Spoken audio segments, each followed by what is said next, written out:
I'm Les Hagen, the Executive Director of Action on Smoking and Health, which is one of Canada's leading tobacco control organizations. ASH has provided leadership over the last few decades on tobacco reduction at the local, provincial, national, and even global levels, focused primarily on the development of healthy public policies to reduce and prevent tobacco use. So these would include restrictions on sales and marketing, restrictions on public smoking, tobacco tax increases, and efforts to reduce and prevent tobacco use among young people. I'm responsible for leading our campaigns and developing our campaigns and our projects and programs. And I'm also responsible for ensuring that we've got an effective team that gets all of this good work done.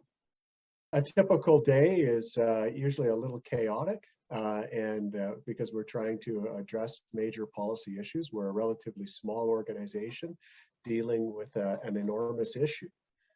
So it's really about trying to find an efficient way of keeping one step ahead of the tobacco companies, which isn't the easiest thing to do.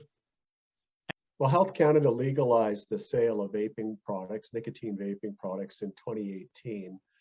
And at the time, health groups like ASH were encouraging the government to align their restrictions on vaping products with those on tobacco products, because we know that the restrictions on tobacco products have helped to create record lows in smoking and vaping, particularly among youth.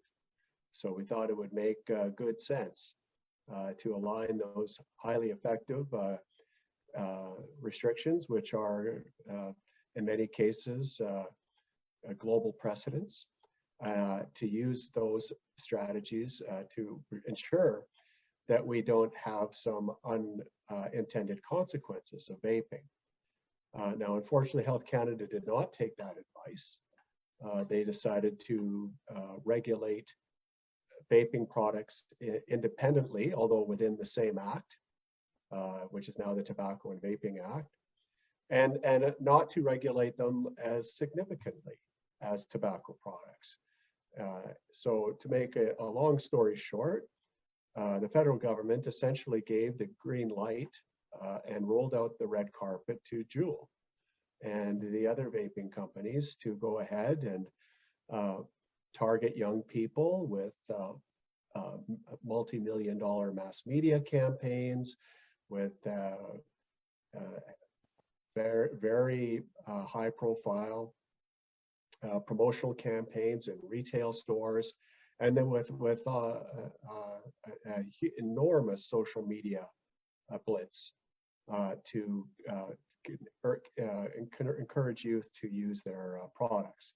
And within 1 year of that legalization happening, we had an enormous youth vaping epidemic that involved over 400,000 youth vapors in grades 7 to 12 across Canada. So it's just a nightmare. And we've been spending the last few years doing our best to deal with that problem and to get the horse back in the barn. But the product should never have been legalized in that manner to begin with. And Health Canada certainly was warned that what we saw in the US was likely to be replicated in. Well, we're always hopeful, and we're certainly working toward that end. Having said that, there was just another survey that came out this morning, the Canadian Tobacco and Nicotine Survey, showing that youth vaping rates are not going down, and in fact appear to have stabilized through the pandemic. So that's a huge concern. And there still are a number of policy levers available to us that need to be used federally and provincially. So we will continue to encourage governments to do just that. Initially, early on in the pandemic, it looked like vaping was going down, and we had a couple of surveys to indicate that.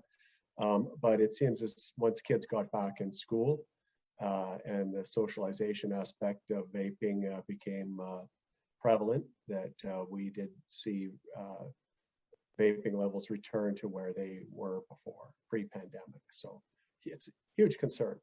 we're just not doing enough federally or provincially, locally, to address this problem and to get youth back on a path toward a nicotine-free life. Well, overall, we continue to enjoy record lows of tobacco use, and hopefully that'll continue. But honestly, you know, if we continue to see problems with youth vaping, I do expect to see a reversal of those trends. So we just need to keep firing on all cylinders and keep the foot on the gas. And in my view, what needs to happen is we need to completely align the restrictions we currently have on tobacco, which are working, with the restrictions we have on vaping products. And I'm not alone.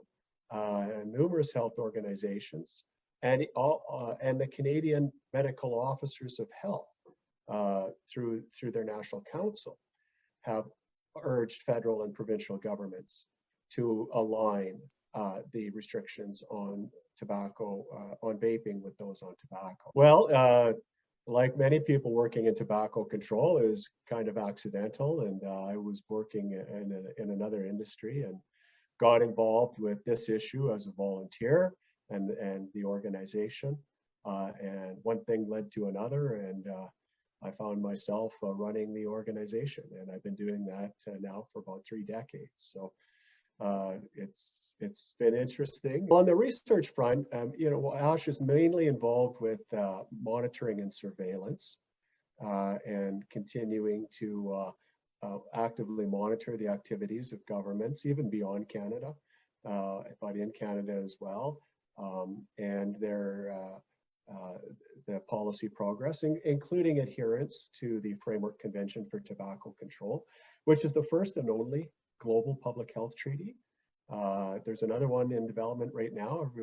People may be aware of on pandemics, but we've had a public health treaty globally for the past 15 years that has produced great results, known as the Framework Convention for Tobacco Control. But Canada is not fully adhering to the global treaty, so that needs to happen. And one big violation recently is under the treaty, governments are prohibited from collaborating or partnering with tobacco companies.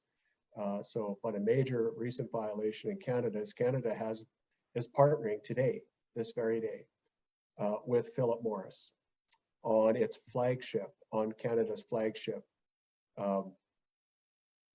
COVID-19 vaccine by a company called Medicago out of Quebec.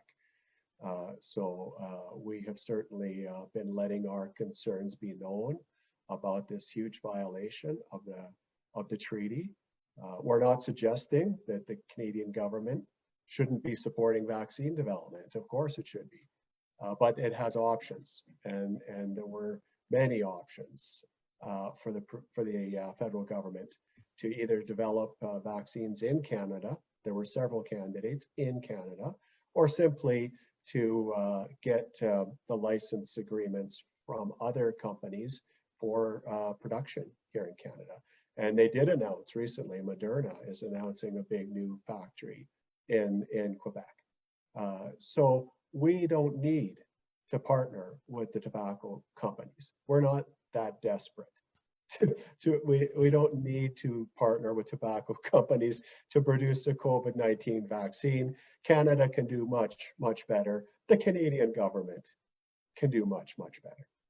Well, I teach one course, and it's called Public Health Advocacy. It's a graduate level course, and for the faculty of the College of Health. So we get medical students, nursing students. We've even had some law students, and of course, master students from the School of Public Health. So it's a great course, and through the course involves a hands-on policy development and health advocacy. So it's a 13-week crash course in public health advocacy that involves the development and execution of a health advocacy campaign. So it's interesting and it's enjoyable, You know, I'm not going to be around forever, so it's good to know that there are some students, some grad students who are taking this on and willing to make a career out of public health advocacy. Oh yes, and every year the students choose their own campaign and develop their own campaign. So every year it's different. And there have been some really exciting difference. This year they took on clean drinking water in Indigenous communities, which is a huge priority, or it should be. And they launched a big event on World Water Day and got some wonderful media exposure and helped to move the needle on that particular issue. So you know, there's no lack of issues out there and needs, and from a public health perspective, especially with the Indigenous Canadians, more work needs to be done. And people living on First Nations reserves live 10 years, they die 10 years earlier than people who live off reserve. So it just demonstrates the need that there are huge health inequities in Canada. The smoking rates too among Indigenous people are significantly higher than they are among the general population. So we need to take more steps to bring everyone along. And as a government, as a society, we do need to take care of our most vulnerable populations. And that includes First Nations and Indigenous communities. Yeah, well, on the advocacy side of things, one thing I try to get across to all of my students, to every student who's in a health science program, is to make health advocacy a professional responsibility going forward. And in fact, if you look at the code of ethics for the nursing profession or physicians, pharmacists, for other health professions, advocacy is very much a part of the code of ethics. And if your employer won't allow you to practice health advocacy, you can always become involved with a non-governmental organization outside of work. So there are lots of opportunities, or with your professional association. So there are lots of opportunities for people, students, and recent grads and people who are early in their career to get engaged and involved with health advocacy, even if it's not in a professional capacity. And there certainly is plenty of work to be done. And one thing I advise my grads to do is to check, to review the Sustainable Development Goals that have been established by the United Nations. And because those Sustainable Development Goals really dictate what needs to happen globally to improve the overall quality of life. And if people are having a hard time deciding where they want to spend their time and energy to improve the overall quality of life, just review the Sustainable Development Goals and find something that appeals to you, and dedicate some time and energy to that. Maybe even at your a career. You could build a career on the Sustainable Development Goals. So there's lots of options and lots of opportunities. But if people are working in health sciences and want to pursue a career, they definitely want to become part of the solution. So what I'm urging people to do is to maximize your potential, to look beyond the stethoscope,